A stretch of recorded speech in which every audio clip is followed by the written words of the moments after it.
তুমি বাইরে গেলে বাইরে থেকে বাড়িতে পিজা লেস লেখা আজকে অরোরা 2, 1, 3, 4 সব বন্ধ।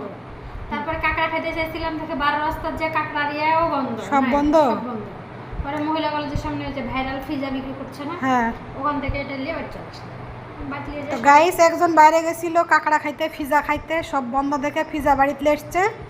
আর একজন বাথরুমে ঢুকছে বাথরুম করার জন্য, সে বাথরুম থেকে বলতেছে মা আমার জন্য পিজা রাখতে বলেন। চিন্তা করতে পারছেন গাইস আর কিরকম পিজা লাভার, পিজার মধ্যে এমন কি এমন আছে। অনেক টেস্টি, ওখানে এত পরিমাণ মানুষ, এটা দেখেন 1 ঘন্টা বসছিলাম, প্রচুর মানুষ।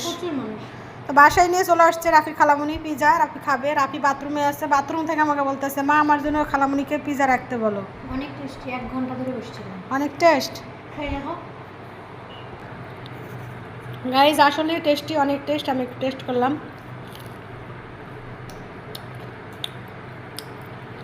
বাসায় বানালে তো এরকম হয় না। ওদের মতো হবে না।